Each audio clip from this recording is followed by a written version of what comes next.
This is the True North Collective podcast, a gathering of unsugar-coated conversations on authenticity, created by the real-life documentation of everyday humans fearlessly finding their true north. Welcome to season 4 of the podcast. Birthday! Birthday! Birthday! That's so creepy. Today's episode is all about Rachel and her birthday. We'll get into it in the episode as to what inspired us doing this. But today we're going to celebrate Rachel, what she's learned, her life, how she's gotten here, and how she's become the person she is today. This is a shorter one. It's a personal one. We hope you all enjoy us sharing our stories, our experiences, and having the opportunity to get to know us a little bit more on this journey we call life. Let's jump in. We're going to talk about Rachel's birthday. When I was thinking about 2021 and we were brainstorming, one of the ideas that popped into my head, because I love birthdays and I personally spend a lot of time on my birthday just reflecting, and probably like a lot of people do around New Year's, but I just like to do it around my birthday because it feels more applicable, of like what happened last year, what do I want to see, do, experience, focus on, what's my intention for this next year of life. And I think it's always just a great opportunity to like pause and see where you've been and where you're trying to go. I think we've talked about this in the podcast too, but even like I'll write myself a card that I open up from the year before, just as like a note to myself 1 year later. So that's always kind of fun. And then I said, you know what? We were talking, I was like, Rachel, do you want to do like birthday episodes just so we have like a little snapshot in time as we're leading up to our birthdays, to be able to just continue to share our own story and our own experiences on the podcast of like what happened in your last year and what are you focusing on the next year, and you know, what have you learned? And so now we are here to do that for your birthday. Yes. I was going to say, with your birthday being in July, it makes more sense that you would do like a check-in, a mid-year check-in. My birthday being in January, it's like it's been 2 weeks since everybody started their intentions in New Year's. We haven't even done intention setting yet. Like, yeah, but yeah, yes. That's true. You know, just another reason why like July birthdays are the best, but whatever. So let's just start, like, what's coming up for you? Your birthday's in 9 days? 9 days? Can I do math? 8 days? 9 days. Yeah, 9 days. What's coming up for you around your next trip around the sun? Okay, well, I really have to pee, and then can we give me a second? I'll pause. So I think what's coming up for me, it's my 38th birthday, and 30s and 8s are like, have always resonated with me, because if you put 2 3s together, they make an 8. I was born in 83. Infinity symbols are like, I've always resonated. I have an infinity tattoo on my knee. Like, so I've kind of been feeling for a little while that my 38th birthday was going to be like a transition point for me. And whether I manifested it or what it is, I mean, it's like where I was last year this time is like totally different than where I am now. And in some ways, it doesn't look at all what I thought it was going to look like. And there are a lot of things that have fallen away as a result of that. But I feel like I'm right where I'm supposed to be, even though, again, it's like I have been a month in California. I am living with my parents. I am single out of a 7-year relationship. I'm really choosing myself for the first time. I've been in a relationship since I was 20. And so that's like, 18 years, 17 years of just being in one long-term relationship after another. And I'm really convicted in my desire to choose my healing and choose me, and to know what it's like to genuinely have a relationship with myself. And I do want to eventually have a partnership, and I'd love to experience marriage, but I'm just starting to realize how much my life revolved around that and not necessarily around me.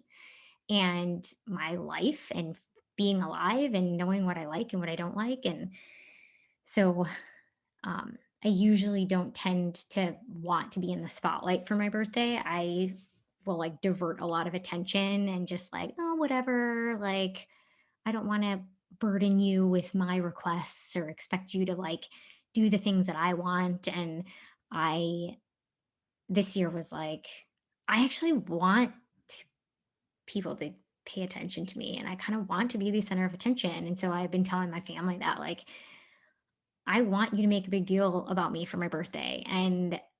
I and they were like, "Well, what do you want to do then?" And I was like, "What do you want to do?" And then I was like, "No, no, Rachel.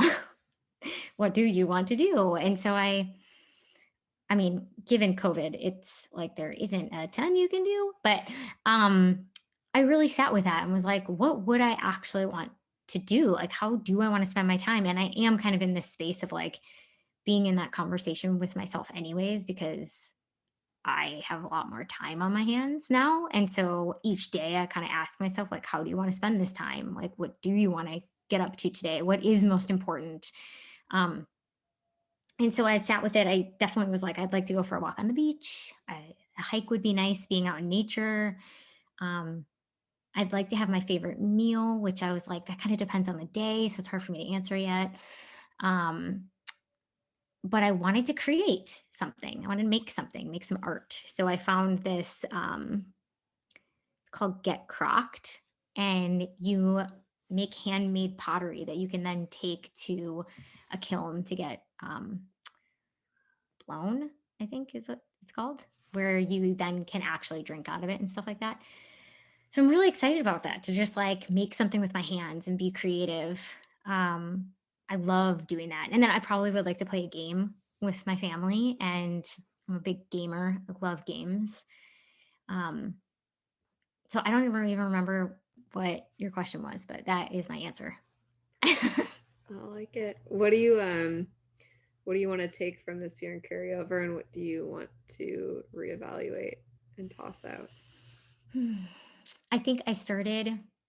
So my current therapist told me today that um, I'm so devastated by this, but that's also quite dramatic. That because she is a Texas has a Texas-based license, she cannot be my therapist if I'm not living there See, I anymore. told you that's what happens. I The know that worst rule never ever. happened to me before. Because apparently the type of support that I need is dependent on where I live, not the fact that I highly am resonating with this therapist and I've I know. grown more in the last 6 months than ever before. I know. But I that's had to okay. break up with my therapist when I left California too. It was depressing. Yeah. Well, we are able to get like a 30-day extension. So I have her until the end of February, which is nice. And I trust that I trust it. I like trust that there's, it's meant to be and all that stuff. But um what I'm taking with me is, so she explained to me today. I actually had a session with her today where she told me this and we were both very sad. She was like, our first session was in August. And I was like, whoa, that's crazy. That was 5 months ago. I didn't know I was working with you for 5 months. But I would say the healing and recovery, like taking my trauma, um, like really choosing to address my traumas and and putting my energy towards sincere recovery and healing is what I want to take with me. Um, Particularly in that practice, which we talked about, like cultivating safety. The polyvagal theory is something like being able to regulate my system so that I can actually make choices from that place versus from a place of survival. I want to keep using that foundation to keep learning about myself and getting to know myself. Um, and then the what was the other question? What do I want to leave What do you want behind? to leave behind or I definitely want to, reevaluate? yeah, I definitely want to leave behind my desperate need for love from others in order to feel good about myself. Um, I am starting to be able to sense, or I'm starting to be able to like tell within me when connections are coming from a place of desperation. And when I go there, I now have um, these tools, which are honestly like regulating my system so that I can come back to like, okay, I don't need to be in survival mode, and like I can give this to myself. And now can I have compassion for the fact that I was triggered from something like that, and the fact that I do get desperate for love from time to time. And but I really think that that that my life revolving around the need for a relationship in order to feel like my life has been a worthwhile, like I really just want to let go of that without losing the genuine desire for um, an authentic connection with another human, or humans, um, because I do believe that that is an experience I would like to have. I just don't want to have my whole life revolve around it to where I am not actually even living anymore because I'm so swung around by it. What I'm like really just coming up with these like on Oh, the great. I love it. This is so fun. I was like, no one ever asked me this. I never get to be the answerer. This is so Great. fun. I just feel like I'm interviewing you about your birthday. I But love it. what would you're gonna be 38? Hmm. What would 38-year-old Rachel want to say to 39-year-old Rachel next year? Oh You God, I want to don't tell even her? know. The first thing that came up was keep going. But let me think. Okay, 39-year-old Rachel. Don't give up. See it through. See it through, 39-year-old Rachel. Shit. That's Or gonna be wait, so was good. 38-year-old Rachel talking to 39-year-old Rachel? Yes. Or 30? Oh, shoot. I went 39-year-old Rachel talking to Okay. 38-year-old Ooh, 30. I like that Okay. too. All right, now flop it. What do you want to Okay. say to yourself in a 38-year-old year? Rachel to 39-year-old Rachel. Mhm. What do you want to tell her next year on your birthday? In 2022. Hold on. My brain is like cannot compute. Okay, hold on. I'm gonna get there. I'm basically what you're thinking. I'm asking you to write the letter that I normally write to myself on my birthday because it's always to my future Oh, self. I see. Mhm. Okay. Um, oh, we did it. We didn't get into a quick relationship because we were feeling scared and insignificant. We did it. We learned how to choose ourselves. And not that I get there, but like I just really want to prove to myself that it's like last year we decided not to drink for the year, and that was like something that I really hadn't like planned. It kind of just happened, and then COVID happened, so it just like kind of like worked. But at the end of the year, it felt really good to commit something to myself, and maybe I didn't realize it until this very moment that that practice of committing to that, I think supported me in my conviction to be able to like commit to choosing myself now. And like, I want to have that feeling at the end of this year of like, I did it. Like, I committed to actually getting to know myself. We did it. We didn't get scared and just decide to, not that I can't like meet people and,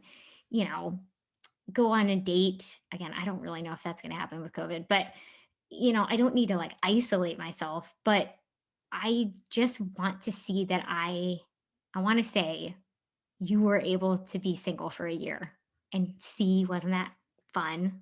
That wasn't that bad. Like, You were like, whew, I love that. And when we do our Valentine's Day rewind episode too, I'm sure we'll get into that on my end of yes. I did it for well, yeah, we won't get into it. But I did it for a while. But yeah, like a year being single to me sounds terrifying, which is probably all the I'm more reason. so excited. I'm like, which is crazy because again, like I have had people close to me be like, 38, 39. And then I'm like, dude, the 40s are going to be the shit. And then I'm reading Single on Purpose by John Kim. And like, that dude is like making my life right now with like how empowering I feel to read this book and feel like I'm not in a rush. Also, like the 30s, I'm still, I don't know. It's like, I don't know. I'm just not, and maybe that'll change. Like, I'm sure that there will be moments where I have desperation because I've experienced a majority of my life from that place. But for the last month, and when I project out the next year, I'm like, I'm only fucking 38. Like, and 39, I'm only 39. And like, I don't know, like, it's just a number. Whatever. I am where I am. It is what it is. I get to live my life. This is my life. I get to decide. And I wasn't ready until now. So here I am. I love it. I feel like a lot of people, I know you're just sharing your experiences, but I think a lot of people can relate, even if you're not in your 30s. Like I was mentioning before in an earlier conversation, it's like I am in my 20s and I feel like I'm in a rush and I don't know what I'm rushing for. So it is nice to just hear someone who has more life experience, and it's like, oh, if you can do it, why am I rushing? You have 8 years on me and you're calm about it. Like why am I in such a panic? But it is funny because, and I don't know if we already recorded this somewhere, but I was more desperate in my 20s. So at 29, I was scared shitless. That was right before I had met Dylan. I met Dylan, I just turned 30, and then I was moving to Canada. And it was like, I had desperation at that point. So, like, and my cousin, I moved in with my parents. My cousin's in her 40s. She moved in with her parents. And she was saying to me, it would have been a lot harder for me to do that in my 30s than when I'm in my 40s. And, and I feel that in this situation, like, I don't know, maybe it's because I know myself a little bit more, or like I am trusting myself more, or like I see that choosing from that place of desperation didn't ultimately get me what I wanted. I wouldn't have changed any of it, but like, and so now I can sit here feeling, I don't know, I'm just excited to know myself in like really nuanced ways. Like the reason I wanted a relationship for all those years is because I wanted somebody to want to get to know me. I was like excited about the idea that somebody would be curious enough about me and want to explore all my nuances. And like, I never did that for myself. And like, that's kind of shitty that I expected somebody else to come in and do it for me. And so now I'm inviting my own self to like those things that I would have wanted a partner to help me do it for myself. Sounds so crazy when I say it, but it's like I get to do that with myself. Like I get to know all those nuances for me so that I know, so that when a partner meets me, I can be like, no, no, no, no, no. Don't touch me there, touch me here. This is how I like it. Or like, let's talk about this. Or hey, that's a soft spot. And I'm not at a place where I can go there with you yet. Um, and that feels really cool. Like, and as somebody who hopes to be, I don't really like the word hope, but who would love to experience that someday as a receiver of somebody who knows themselves enough, who's that confident. That's like pretty attractive. And it's like, oh wow, you've put in work enough so that I don't have to be like guessing and reading your mind, and like you're bringing, I don't know, you're owning who you are and know yourself enough to bring me along on that journey. And I trust you because you know yourself that well. I don't know. It's just like, it feels like a different way to operate. Yeah, it as someone who experienced bits of that in a relationship recently, it's pretty fucking wild. Like just how different it is when two people are coming together and like for the most part can really own their shit and like the good and the bad and what they want and be direct. And I will pat myself on the back for that one too, because I was, I think, a big co-creator in that. But so I feel, yeah. Yeah. What else about your birthday? What else do you want to share with the world about turning Um, 38? I I'm just really excited about this year. I'm grateful that I get to be alive. I think having cancer when I was 14 and 15, um, if it hadn't been caught when it had, I may not have made it. And so the fact that I get to be alive is pretty amazing. And I know a lot of people who have not been able to make it this long. So I'm very grateful for that. Um, and I think the older I get, the more it's like I'm not taking it as lightly. Like I'm really honoring, like, wow, I got to experience another year. I get to be alive a little bit longer. And then I think the other piece that I think I'm gonna do it before then is so I've donated my hair like a bunch of times. And um in the name of making wigs for cancer patients. And I've always gone to a hairdresser to do it. Each time was a little different. So like when I was sick, I lost my hair. I didn't donate in time to be able to like make it into a wig because I was too traumatized about the fact that I was losing my hair. And then when I was in my young 20s, I donated it but didn't shave it. I just like chopped it way off. It was really short. And then going into my 30s, I raised like $8,000 and shaved it all off. And then, but had somebody else do it. And then this time I was like trying to find somebody in California, but California is not letting anybody do hair right now because of COVID. And so I was trying to find people who might be willing. And I had this whole idea of like, there's a hairdresser in the desert. And so I was like, I'm going to drive out to the desert. It's going to be this ceremony and then this ritualistic removal of the hair and letting go. And then she wrote back and was just like, basically like, no. In so many ways, like, this isn't a good idea with unless you have this type of hair, which I had that type of hair, and like this is not going to be easy upkeep and nobody's going to be available to keep. And I was like, I just literally want to be able to shave it myself, like as the upkeep. And like, anyways, so then I was really upset and like bummed out because I was just like, when is this going to happen? And I reached out to Kate from season one, my hairdresser from Milwaukee. And I was like, Kate, I'm really upset at this hairdresser because she told me these things.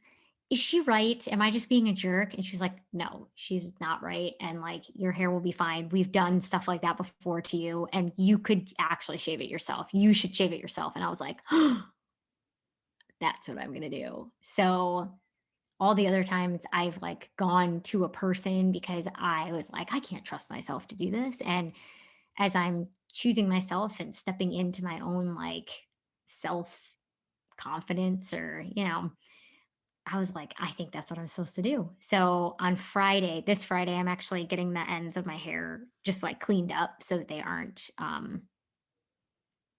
split ends. And then between then and my birthday, I think I'm going to put it in tiny little ponies, cut them off, donate the hair, and then shave it myself. And it's going to be very empowering. And I'm kind of scared shitless, but also excited. Excited for you. That'll be really cool. Yeah. I'm just nervous because it's like I can tell myself when I was 30 and I had it shaved, like I look young, but I've got bags under my eyes now because I'm exhausted. So I'm like a little bit afraid that I'm just going to look really old with no hair. But then I just keep looking at photos of people, like all ages of people with like short hair, and it's just beautiful. It's so raw and beautiful. And that's always, I think, why I like feel this pull to like shave it off and donate it. Also because I've got really great hair and I always just end up putting it in a braid or something. So I might as well give it to somebody who can use it as a wig. And my hair grows really freaking fast. So It really does. It's truly not fair. I know. So yeah, I think that's going to happen. I'm going to buy my own shaver because I'm literally just going to keep buzzing it. I don't think I'm going to do like a buzz cut. I think I want to do like a little bit longer of a gauge, but I don't know. I'm going to have to see what ultimately happens. So stay tuned. I know. I'm excited. I'm excited to see what becomes. Sorry, know, it's late here. Yeah, I'm gonna need to get some. Well, I was gonna say I'm gonna need to get some more new earrings, and I was like, no, I don't. I don't have to fucking do anything. I literally don't have to do anything. And if somebody doesn't get it, bye bye. You know, like, Yeah. which it's funny because it's like I forget the last time I shaved my head. I've shared this, I think, that when I have like the long hair like I do now, I'm like a more like traditionally good looking girl. And when I shave my head, I definitely, it's a different group of people that resonate with me out in the world. And I have a lot more interesting conversations and people with, I don't know, who are just, I don't know if they have more interesting stories or they're more willing to share their interesting stories with me. People already are, but then it just like is another level. And I keep forgetting about that. Like when I shaved my hair the last time, I actually got more attention from more unique individuals. And it was such a cool space to be in. And like people will come up to me out of the blue and just be like, oh my gosh, you're stunning, you know? And I was just like, really? I cool, you know, and like all men, women, they like, and it was like surprising.